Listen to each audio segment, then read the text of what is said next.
Hello guys, very good evening. So today I am here to discuss the new vacancy which has been released by Bihar government by Bihar Technical Service Commission. Bihar तकनीकी सेवा आयोग के द्वारा जो junior engineering की नियमित vacancies निकाली गई हैं उसके रिगार्डिंग हम लोग आज अभी बात करने जा रहे हैं। नंबर ऑफ़ वैकेंसीज़ काफ़ी ज़्यादा है और इस बार डिप्लोमा के जितने भी सारे स्टूडेंट जो ऑलरेडी पास हो चुके हैं, जिनके पास डिप्लोमा की डिग्री है, उनके लिए ये काफ़ी ही अच्छा एक मौका है, क्योंकि अभी तक जो बिहार में वैकेंसियाँ आ रही थी वो सारी वैकेंसियाँ लगभग कॉन्ट्रैक्ट पे हुआ करती थी। लेकिन इस बार बिहार तकनीकी सेवा आयोग के द्वारा जो वैकेंसियाँ निकाली गई हैं वो बिल्कुल ही परमानेंट है, नियमित है और ग्रेड पे 4600 ग्रेड पे भी है। तो ये वैकेंसीज़ जो डिप्लोमा वाले जितने अभी तक वेट कर रहे थे कि नियमित वैकेंसीज़ बिहार में आएंगे, उसका प्रिपरेशन करेंगे, तो उनके लिए काफ़ी ही अच्छा मौका है इस बार। अपने आप को पूरी तरीके से डेडिकेट होकर के इस पर प्रिपरेशन करने की ज़रूरत है अगर आप चाहते हैं। और इसका सिलेबस भी काफ़ी ही बहुत ज़्यादा वाइड स्प्रेड नहीं है, क्योंकि हम लोगों ने सिलेबस का एक बार अच्छे तरीके से उसका विश्लेषण किया है, तो हम लोगों ने पाया है कि जो सिलेबस बिहार के अंदर में जो डिप्लोमा कॉलेजेस में state board of technical education के द्वारा जो सिलेबस प्रोवाइड किए गए हैं सेमेस्टर 1 से लेकर के 6 तक, सभी कहीं ना कहीं उसी के पार्ट से है। और लगभग 80% जो है आपके मार्क्स जो हैं, 80 नंबर जो है आपके टेक्निकल से ही हैं और 20 नंबर जो है आपके नॉन टेक्निकल के पार्ट है, जिसमें जनरल स्टडी है और साथ ही में कुछ जनरल रीजनिंग के पार्ट है, जो कि काफ़ी ही आसान है। अगर आप इसका कंपैरिजन एसएससी जेई से करें तो काफ़ी डिफ़िकल्ट है एसएससी जेई इसके कंपैरिजन में। तो ये मौका बिल्कुल ही डिप्लोमा वालों के लिए एक बहुत ही अच्छा मौका है। तो अभी हम आपको सामने दिखा रहे हैं जो बिहार टेक्निकल कमीशन के द्वारा ये जो वैकेंसीज़ रिलीज़ की गई हैं, ये जो लेटर रिलीज़ किया गया है यहाँ पे आप देख सकते हैं स्क्रीन पे।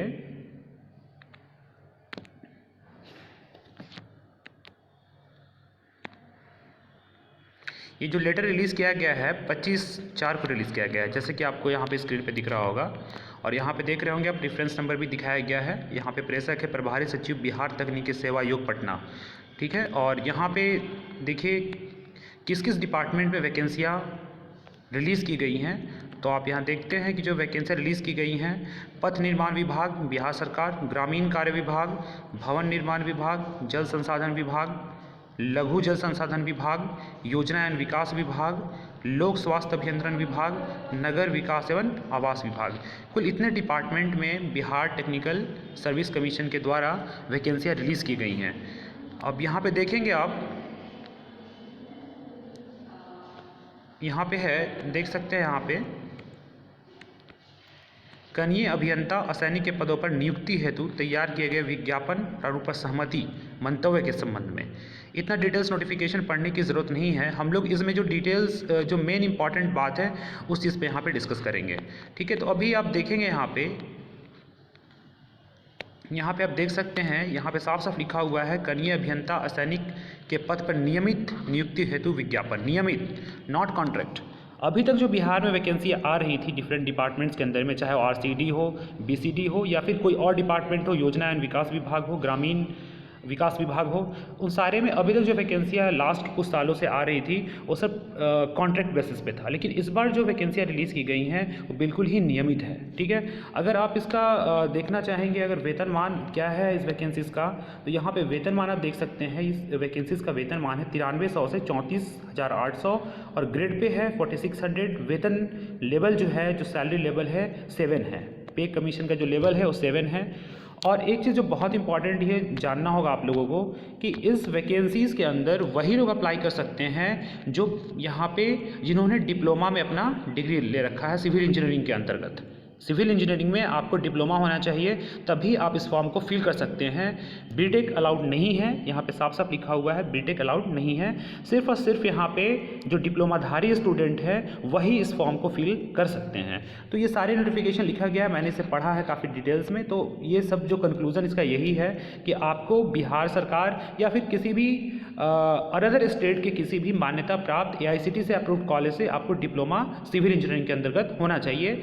आप किसी डीम्ड यूनिवर्सिटी से भी अगर डिप्लोमा किए हैं सिविल इंजीनियरिंग से तो भी आप इस फॉर्म को फिल कर सकते हैं, ठीक है। लेकिन सबसे इम्पॉर्टेंट है कि आपको डिप्लोमा होना चाहिए, और इसमें सबसे इम्पॉर्टेंट है कि अदर स्टेट के स्टूडेंट भी इसमें अलाउड हैं, ठीक है।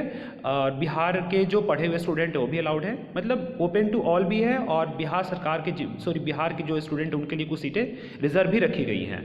तो यहाँ पे साफ साफ लिखा हुआ है, अगर आप नीचे अगर इस वैकेंसीज के डिटेल्स में जाते हैं तो यहाँ पे लिखा हुआ है, एक चीज़ यहाँ पे देख सकते हैं आप, यहाँ पे कि जो ये वैकेंसीज़ है इसमें यहाँ पे लिखा हुआ है कि ये जो वैकेंसीज़ है यहाँ पे ओपन 60%, यानी कि 60% जो सीटें हैं वो ओपन टू ऑल है। अदर जो स्टेट है वहाँ के स्टूडेंट के लिए भी ये ओपन है 60%, लेकिन 40% जो सीटें हैं यहाँ पे आरक्षित रखी गई हैं, जो कि सिर्फ और सिर्फ बिहार वाले कैंडिडेट्स के लिए है, ठीक है। तो ये चीज़ आपको समझ में आ गया होगा कि 60% जो सीट है ओपन टू ऑल है, जिसमें अनदर स्टेट के स्टूडेंट भी अप्लाई कर सकते हैं, और 40% स्टूडेंट जो है सीटें जो है वो बिहार से जो स्टूडेंट्स आते हैं उनके लिए आरक्षित की गई हैं, ठीक है स्टूडेंट।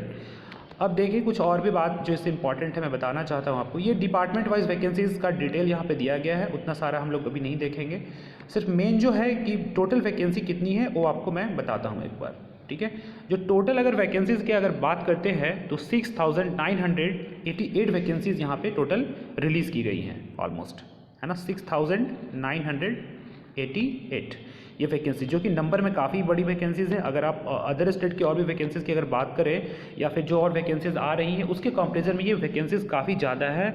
इसलिए मैं बता रहा हूँ कि डिप्लोमा के जितने भी सारे स्टूडेंट हैं, स्पेशली जो बिहार से आते हैं, जो बिहार के कैंडिडेट्स हैं, उनके लिए काफ़ी अच्छा मौका है। इससे बेटर मौका अब अभी इतना जल्दी नहीं आने वाला है। तो ये जो वैकेंसीज़ हैं, नंबर जो आप देख रहे हैं वो काफ़ी ह्यूज नंबर में वैकेंसीज़ हैं। अगर आप अच्छे से प्रिपेयर करते हैं, सिलेबस काफ़ी ही कंसाइज है, ज़्यादा इलॉबरेटेड सिलेबस नहीं है। अगर आप दूसरे स्टेट के जेईई के सिलेबस से कंपैरिजन करें तो काफ़ी ही सेपरेट सिलेबस है। आप प्रिपरेशन करना चाहें तो कर सकते हैं। जिस बच्चे ने डिप्लोमा में अच्छे से पढ़ाई करी है, क्योंकि 80% पार्ट आपका डिप्लोमा का है, तो सिर्फ ज़रूरत है कि जो आपने पढ़ाई करी है, अब कम्पिटिटिव लेवल से क्या क्या इंपॉर्टेंट होगा इसके लिए आपको थोड़ा सा टाइम देना होगा। और बताइएगा ज़रूर अगर ये जो वैकेंसीज़ आई है बिहार टेक्निकल सर्विस कमीशन के द्वारा, इसमें अगर किसी भी तरीके की सपोर्ट की ज़रूरत हो तो बिल्कुल हम लोग हैं। और हम लोग का एक अच्छा विश्लेषण रहा है। अगर हम लोग सिलेबस को देखें एक बार तो मुझे पता चला कि हम लोग जो 6-7 सालों से सिलेबस को पढ़ा रहे हैं, लगभग मतलब उतना के अंदर में ये सिलेबस है। तो हमारे पास पूल ऑफ फैकल्टीज़ भी है जो इस सिलेबस को अच्छे से डिलीवर कर सकते हैं। तो बताइएगा ज़रूर कमेंट सेक्शन में कि अगर जो बिहार टेक्निकल सर्विस कमीशन का जो सिलेबस है, अगर आप इसकी प्रिपरेशन करना चाहते हैं हम लोगों के द्वारा तो बताइएगा ज़रूर। हम लोग इसके लिए एक डेडिकेटेड बैच भी निकालेंगे। अगर नंबर ऑफ स्टूडेंट्स अच्छे मिलते हैं तो हम लोग बिल्कुल इसके लिए एक बैच भी निकालेंगे और बिल्कुल अच्छे तरीके से सिलेक्टेड मोड में हम लोग पढ़ाएंगे। जो चीज़ रिक्वायर्ड होगा और जो कंटेंट प्रिपेयर करना है वो भी हम लोग प्रिपेयर करेंगे और आप लोग को टेलीग्राम चैनल के माध्यम से प्रोवाइड करेंगे, ठीक है। तो बताइएगा ज़रूर अगर आप लोग इंटरेस्टेड होंगे, अगर नंबर ऑफ स्टूडेंट काफ़ी अच्छे मिलेंगे हम लोगों को तो हम लोग इसका भी बैच एक स्टार्ट करेंगे, ठीक है। तो और अगर हम कुछ देखना चाहते हैं, सबसे इम्पॉर्टेंट यहाँ पे आ जाता है एग्जामिनेशन स्कीम के बारे में।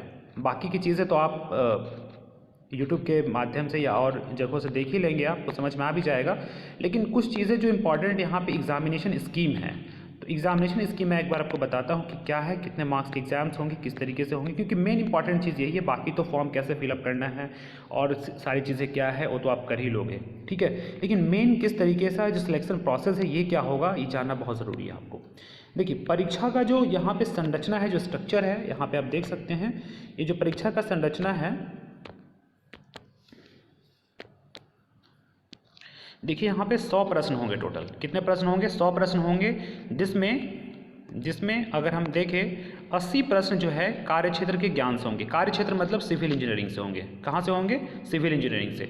बाकी के जो 20 प्रश्न है ये समान अध्ययन विषय से होंगे। तो ये चीज़ क्लियर हो गया कि टोटल 100 प्रश्न आएंगे आपके, जिसमें 80 प्रश्न जो होंगे वो कहाँ से होंगे? सिविल से होंगे, और 20 प्रश्न जो होंगे आपके जनरल स्टडीज से होंगे, ठीक है।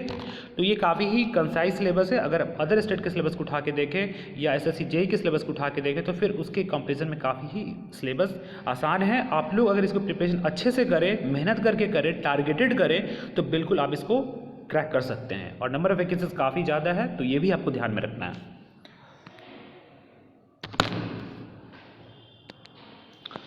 अब एक चीज़ और मैं बता दूं आपको, इसमें निगेटिव मार्किंग भी है ना, इसमें निगेटिव मार्किंग भी है, ये लिखा हुआ है साफ साफ यहाँ पे निगेटिव मार्किंग भी होगा और यहाँ पे प्रत्येक गलत उत्तर के लिए 0.25 अंक काट लिया जाएगा। एक क्वेश्चन जो है 1 मार्क का होगा और एक गलत उत्तर के लिए आपको 0.25 मार्क्स काटे जाएंगे, ठीक है। एग्ज़ाम के अंदर नॉर्मलाइजेशन भी किया जाएगा, ठीक है। और दूसरी चीज़ है कि यहाँ पे जो मिनिमम जो मार्क्स है कितना होगा, सामान्य वर्ग के लिए अगर हम जाएँ तो जनरल के लिए 40% मार्क आपको लाना ही होगा।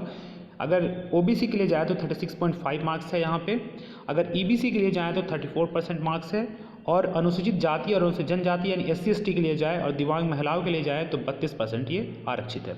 यानी इतना % मार्क्स आपको लाना होगा कम से कम इस एग्ज़ाम में बने रहने के लिए। बाकी जो मेरिट लिस्ट बनेगा वो तो इससे ज़्यादा ही होगा, लेकिन मिनिमम जो आहर्ता है ये आपको मैं जो बताया हूँ ये है, ठीक है। देखते हैं आगे। देखिए यहाँ पे एक और इम्पॉर्टेंट चीज़ है, आप लोगों को तो ये पता चल गया कि टोटल 100 क्वेश्चन होंगे, जिसमें 80 जो है सिविल इंजीनियरिंग के क्वेश्चन होंगे और 20 जो होंगे ये आपके होंगे GS के क्वेश्चंस, ठीक है। और डिटेल सिलेबस का वीडियो मैं अलग से बनाऊंगा जिसमें मैं सिलेबस को डिस्कस करूंगा। अभी फ़िलहाल मैं वैकेंसीज़ के बारे में डिस्कस कर रहा हूँ, ठीक है। तो यहाँ पे देख सकते हैं आप, लिखित परीक्षा जो है कंप्यूटर बेस्ड होगा, ये जो है आपका CBT मोड में होगा, ये यानी कि ये जो टेस्ट होगा आपका ये ऑनलाइन मोड में होगा, ठीक है। और सबसे इम्पॉर्टेंट कि यहाँ पे जो 75% जो मार्क्स है 75 यानी 100 के 75% मार्क्स जो है आपके लिए जाएंगे।